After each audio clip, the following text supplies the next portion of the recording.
And it's now time for, of course, constitutionally speaking, and we have been telling you all morning that this morning we'll be looking at the role and functions of the Office of the Director of Public Prosecutions. You will note that as recent as last Friday, the 19th of September, the person who had held the post of Director of Public Prosecutions demitted office. Given the national controversy surrounding the extension of the DPP's tenure in office a few years ago, the public attention has been drawn to the office once again, and in particular, the replacement DPP. This segment this morning is going to be taking a look then at the office of the DPP as an institution. And there's no better person that I can think of to provide us with all the information that we will need at this time than, of course, the Deputy Public Defender, and that is a well-known attorney at law, very knowledgeable, Mr. Herbert McKenzie. Good morning, Mr. Mack, and welcome. How are you? Thank you very much, sir. How are you? I'm fine. I am doing well, and we're glad that you could join us this morning. This topic is generating a lot of interest. Over to you. Okay, good. Before I go, though, I like your comment on Mr. Elephant Man, Mr. O'Neill Brand. Can't blame Elephant this time. I don't think so. He already has 38 on his hands. Yeah, man's trunk seems to be protruding all over the place. Yes, sir. It's the DPP office we're talking about today, not an individual. Okay. We can start off by acknowledging that the person who is the Director of Public Prosecutions is actually appointed by the Governor General on the recommendation of the Prime Minister in consultation with the Leader of the Opposition. And I think pretty much in Jamaica we all know what that consultation is. But ultimately we know it's the Governor General's appointment. So the DPP is what the laws call a creature of the Constitution, meaning that it is actually created, made, established, supported by the Constitution. And the Constitution, particularly Section 94, sets out the functions, powers, qualifications, remuneration, tenure of the DPP. In fact, it spreads over Section 94 to Section 96. Section 94 unequivocally establishes the office in the Constitution. And the qualifications that the Constitution sets out are essential that the person shall be qualified for appointment as a Supreme Court judge. In legal language, it means you have to have at least 10 years standing at the bar as a minimum, along with the other qualities and personalities. The DPP has power to take over any prosecution that has commenced in this country, respected by whom, and the powers of the DPP are exclusive to the office holder. It can only be exercised by him or her or by anybody he or she authorizes in writing to exercise that power. Mm-hmm. A feature of the office is that the remuneration is from the consolidated fund, and at no time during the continuance of a person in the office of DPP can the salary be adjusted for his or her disadvantage. In other words, the salary can't be reduced when the person is in office. Oh. So its tenure in office is for age 60 years, but it can be extended up to 65. And that was where the controversy surrounding the person who just demitted office lay. Mm-hmm. You recall, at 60, she had applied for an extension for 3 years. Yes.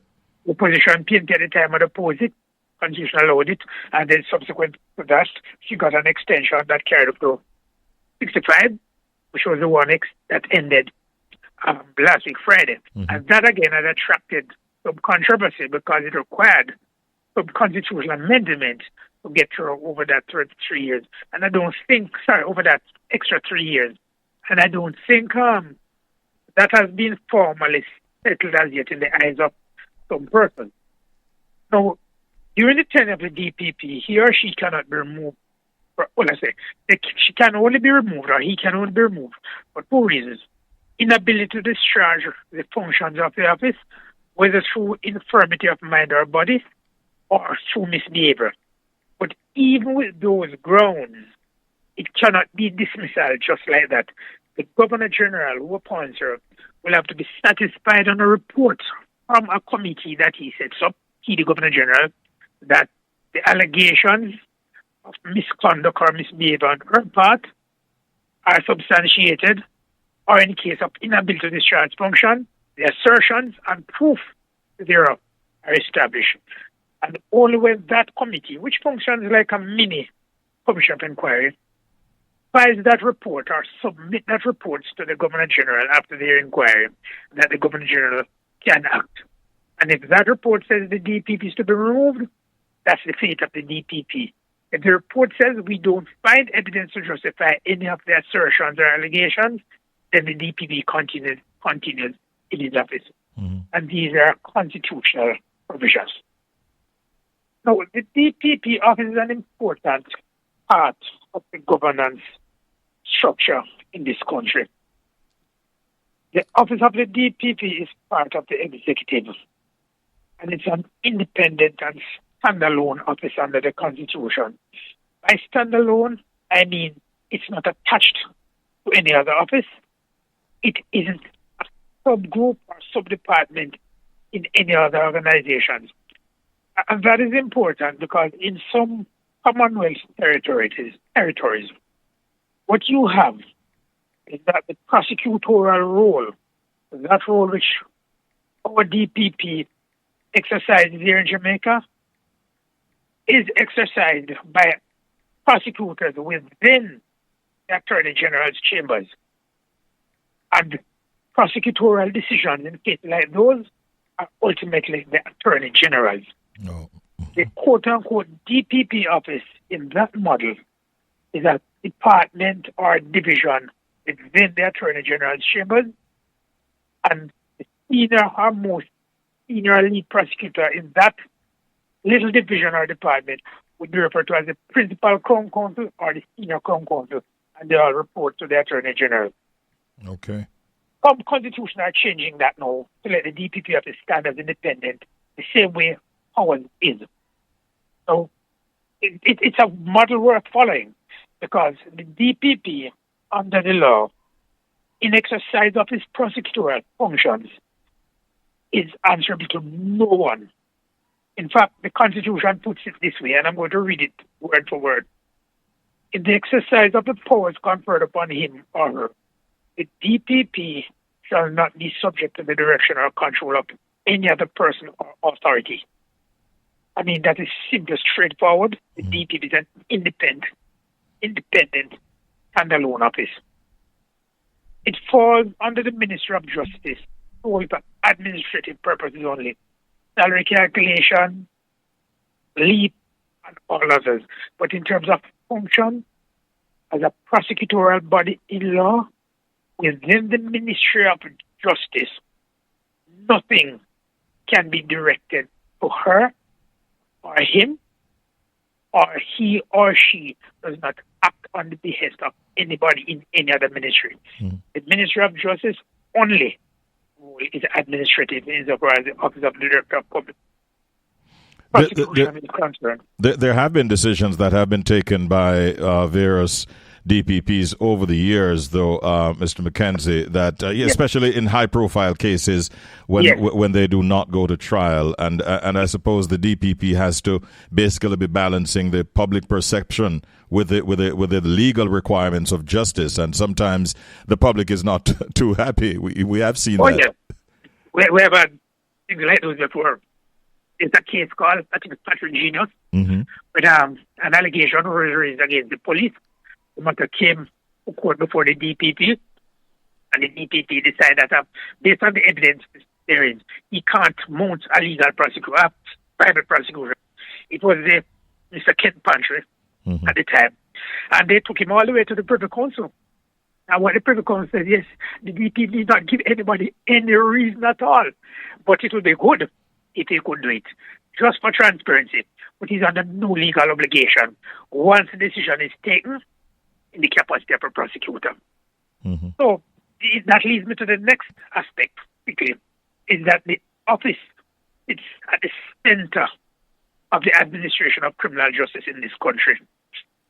The DPP is in charge of all lawyers in her or his chambers at the DPP office, and all clerks of court in parish courts island-wide, Once they're in the criminal division, the criminal court is prosecuting, they do so under the auspices of the Director of Public Prosecutions, and they all answer to the Director of Public Prosecutions in their criminal prosecutorial functions. Because the Constitution gives the DPP the power to start, to discontinue, or to take over any prosecution, no matter how it was commenced in this country. So if you launch a private prosecution, the DPP can take it over at any stage before judgment. If a clerk of court starts a prosecution, even the DPP office themselves and the Crown Counsel, the DPP can enter, take over, discontinue, or in any way take conduct of the prosecution of that case. And in fact, the way the DPP can do it, the DPP can withdraw the prosecution, the DPP can offer no further evidence, or simply offer no evidence at all, or the DPP can enter what the lawyers call a nolle prosequi. What it is, it's a document pursuant to the exercise of his or her powers where that prosecution is stayed. It can be stayed for good. By stayed, I mean stop, halted, not finish. For good, or it can be a conditional nolle prosequi where it's entered on conditions. A common feature condition is that entered subject to availability of witnesses. If the case is sufficiently strong and in the interest of justice, it is believed that it should go on, but the witnesses are not available, the DP can enter what is called a conditional nolle prosequi. Yes. Condition on the witnesses become available, becomes available. And that's your own time, but I just want to mention, before we depart the subject, that since independence, we have had 7 directors of public prosecution. The first one was a gentleman by the name of Mr. William Swady, first one after 1962 independence. After him, there was Mr. Huntley Monroe, that's Mr. Trevor Monroe's daddy. Then there's Mr. Justice James Clark. Then there's Mr. Ian Fort. After him was Mr. Glenn Andrade. And after Mr. Andrade was Mr. Ken Pantry. And following Mr. Ken Pantry, Miss Paula Llewellyn succeeded him. And she's the one who just admitted office last week, Friday. We now wait to see who will be the substantive post holder. I gather Ms. Claudette Thompson has been appointed to act. Yes. That doesn't necessarily guarantee that she'll be appointed to the substantive post, but we know, wait and see. And I suspect that in short order we'll be hearing who will get that appointment. So Paula Llewellyn, in fact, was the first woman to hold the position based on the information you shared. Yeah. We learned a lot this morning, Mr. McKenzie. We thank you so much for all the information you shared, and we wish you a wonderful day. Take good care until the next time. And thank you very much, sir. All the best to you and the listeners. All right. And I can't listen if I hear anything further on Elephant Man. All right, no worries. No worries. Okay, keep listening. Thank you very much, Mr. Mack. Have a good day.